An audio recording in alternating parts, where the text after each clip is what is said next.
ওমর রাদিয়াল্লাহু তাআলা কেমন বিশ্বনবী, আপনার একজন যুবক সাহাবীর কান্নার ভঙ্গিমা দেখে আমি নিজেকে কন্ট্রোল করতে পারি নাই, যার কারণে আমার চোখের মধ্যে পানি চলে আসছে। নবীজি তখন ডেকে বললেন, সেই যুবক সাহাবীকে ডাকো, দেখি সে কিসের জন্য কাঁদে। এক পর্যায়ে সেই সাহাবীকে নবীজির কাছ পর্যন্ত আনা হলো।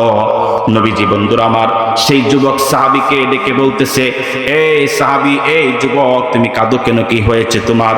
যুবক তখন আরো বেশি কাঁদতে শুরু করলো। নবীজি ডেকে বলেন, কাঁদো কেন, কি হয়েছে আমার কাছে বলো দেখি। যুবক উত্তর করলো, ইয়া রাসূলুল্লাহ, আমি এত বড় একটা অন্যায় করেছি, আমার মনে হয় তামাম পৃথিবীতে এত বড় গুনাহের কাজ আর কেউ করতে পারে না।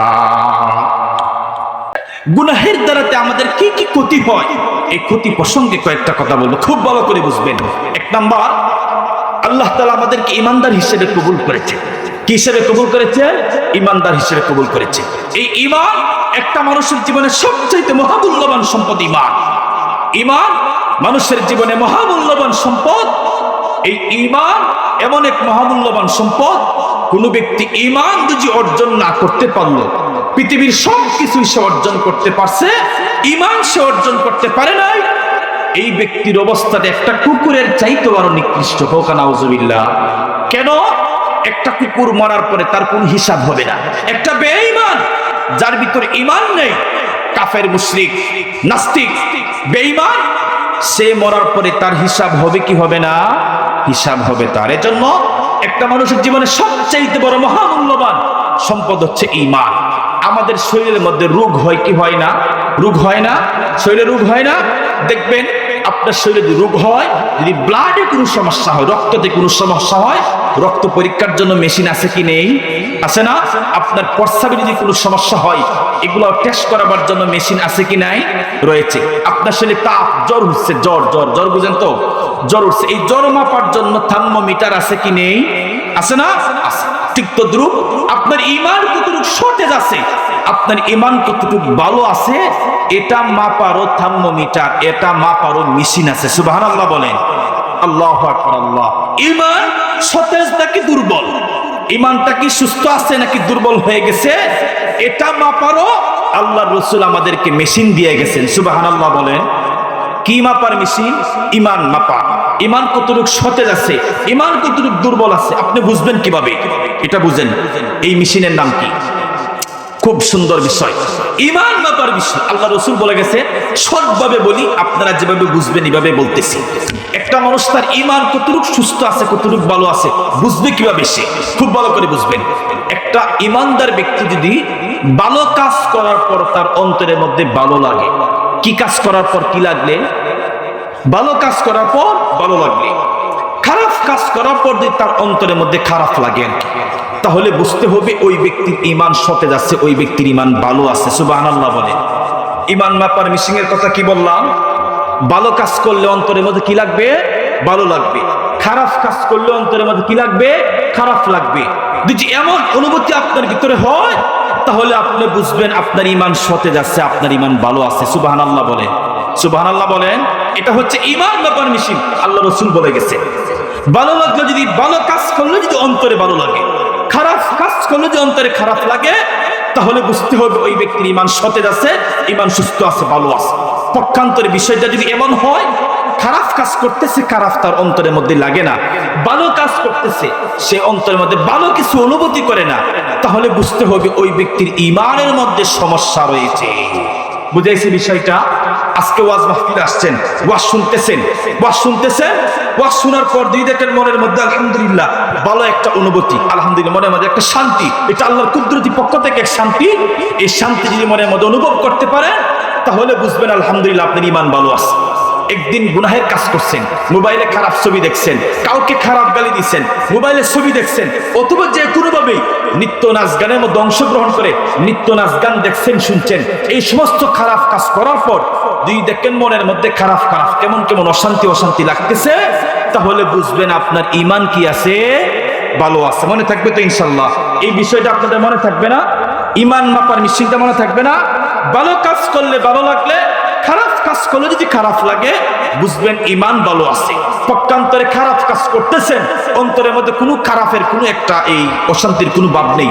ভালো কাজ করছেন, এই অন্তরের মধ্যে কোনো একটা ভালো একটা বোঝা যাচ্ছে না, তাহলে বুঝবেন আপনার ঈমানের মধ্যে কি আছে, সমস্যা রয়েছে। কেন? গুনাহের কাজের দ্বারাতে মানুষের ঈমান দুর্বল হয়ে যায়, ঈমান দুর্বল হয়ে যায় গুনাহের কাজের দ্বারাতে। মনে থাকবে তো ইনশাআল্লাহ? এক নাম্বার ক্ষতি বললাম। দ্বিতীয় নাম্বার গুনাহের কাজের দ্বারাতে আর কি ক্ষতি হতে পারে?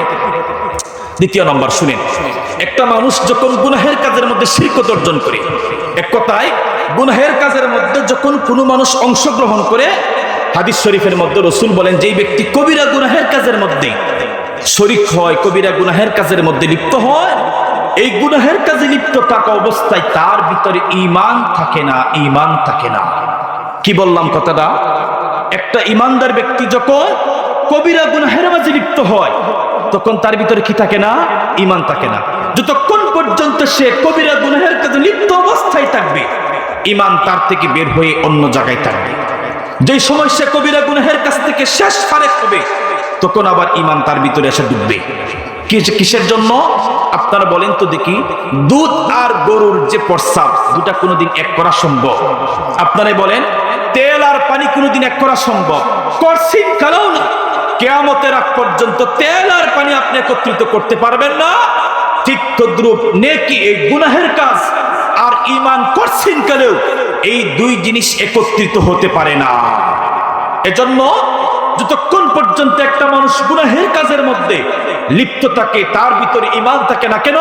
সে খারাপ কাজের মধ্যে লিপ্ত, আর খারাপ জিনিসের মধ্যে ঈমানের স্থান হতে পারে না, ঈমানের স্থান হতে পারে না। তাহলে অবস্থাটা কি?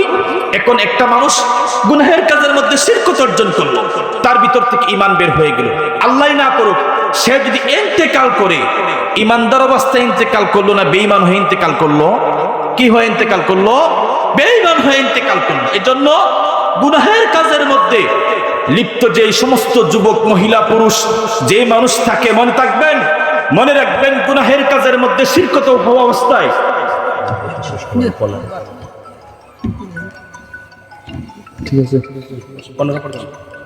বুঝাইছে বিষয়টা?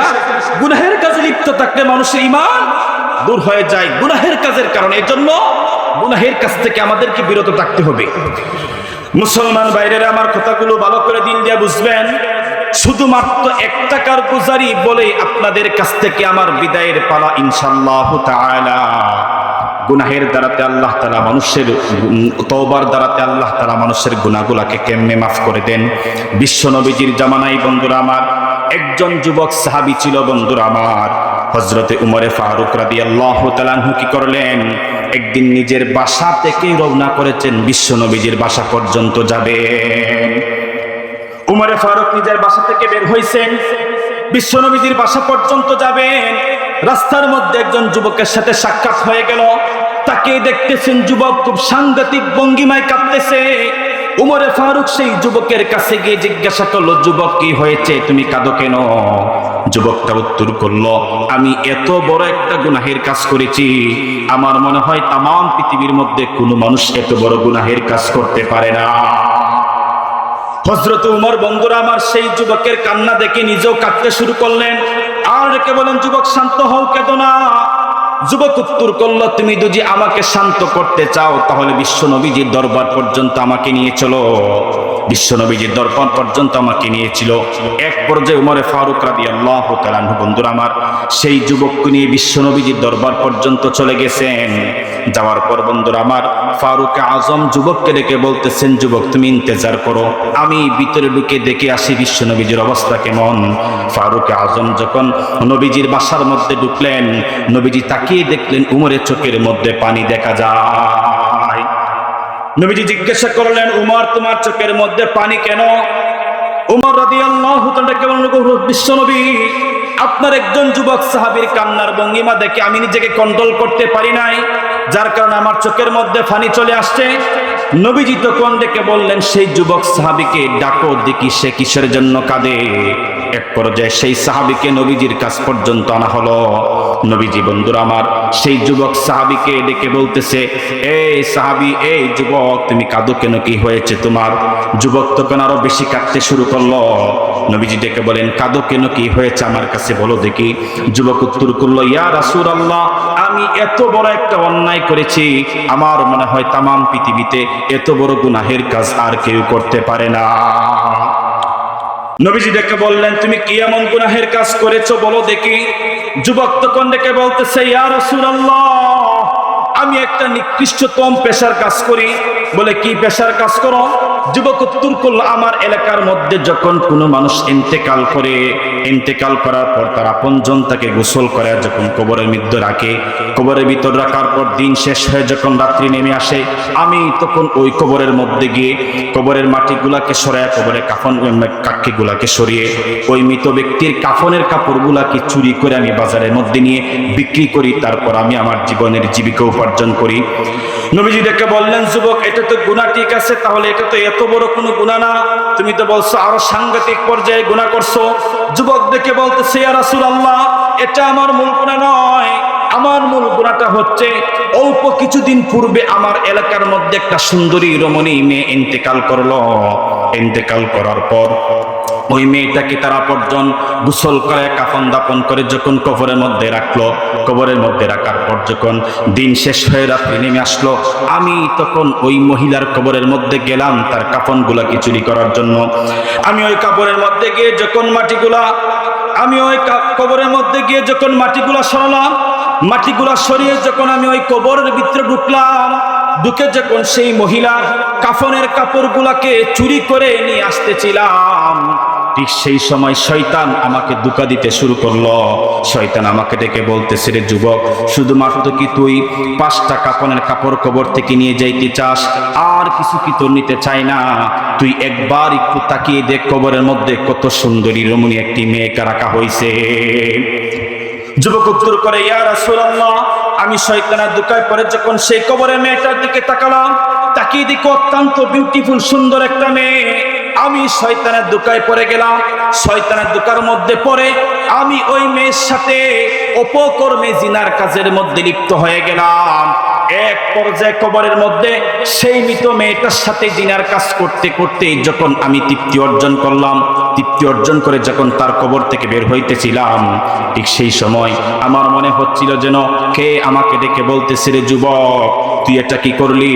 তুই আমাকে উলঙ্গ করে দিলি, আমার শরীরটাকে নাপাক করে দিলি, আমার আত্মীয় স্বজন আমাকে পবিত্র অবস্থায় কবরের মধ্যে রাখলো, কালকে কিয়ামতের দিন তুই হাসরের মাটির মধ্যে নাপাক অবস্থায় দাঁড়াবার মতন তুই আমাকে ব্যবস্থা করে দিলি। ওগো নবীজি, এই সমস্ত কথাগুলা শুনে আমার মনে হচ্ছিল যেন মেয়েটা আমাকে ডেকে বলতেছে এই সমস্ত কথাগুলা। ওগো রাসূল, আপনি বলেন তো দেখি আমার গুনাহটার অবস্থা কেমন? নবীজি বললেন, যুবক, হ্যাঁ, আসলেই তো তোমার গুনাহটা অনেক বড় অন্যায় অপরাধ।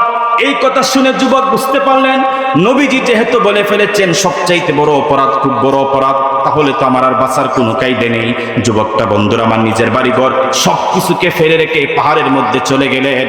পাহাড়ের মধ্যে গিয়ে বন্ধুরা আমার মহান মালিক আল্লাহর কুদরতি কদমে সেজদা দিয়ে তওবা ইস্তেগফার করতে শুরু করলেন। তওবা ইস্তেগফার করতে করতে বন্ধুরা আমার যেই দিন 40 দিন পূর্তি হলো, 40 দিন পূর্তি হওয়ার পর আল্লাহ রাব্বুল আলামিন জিবরিল আলাইহিস সালাতু ওয়াস সালামকে নবীজির কাছে পাঠালেন। নবীজির কাছে পাঠালেন, লম্বা ঘটনা শর্টভাবেই বলে ফেলি। নবীজির কাছে গিয়ে জিবরিল আলাইহিস সালাতু ওয়াস সালাম ডেকে বলতেছে, ইয়া রাসূলুল্লাহ, আপনার কি মনে আছে নাকি 40 দিন পূর্বে আপনার কাছে একটা যুবক এসে তার গুনাহের বর্ণনা দিয়েছিল, আপনি তাকে সান্ত্বনা দেন নাই, যার কারণে সে পাহাড়ের মধ্যে চলে গেছে। একদিন 2 দিন নয়, আজকে 40 দিন যাবত সে পাহাড়ের মধ্যে মহান মালিক আল্লাহর কাছে তওবা ইস্তেগফার করলো।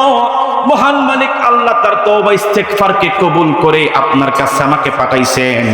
আপনি ওই যুবককে ডেকে সুসংবাদ জানিয়ে দিন, আল্লাহ তাআলা ওই যুবকের তামাম জিন্দেগীর সবগুলা গুনাহগুলাকে তওবা ইস্তেগফারের দ্বারাতে মাফ করে দিয়েছেন। আল্লাহু আকবার। আল্লাহ, চিন্তা করে দেখুন কত বড় গুনাহের কাজ। কবরের ভিতরে ঢুকে একটা মেয়ের সাথে কত বড় সাংঘাতিক কাজ। এমন গুনাহগারকে তো আল্লাহ তাআলা তওবা ইস্তেগফারের দ্বারা কি করছেন?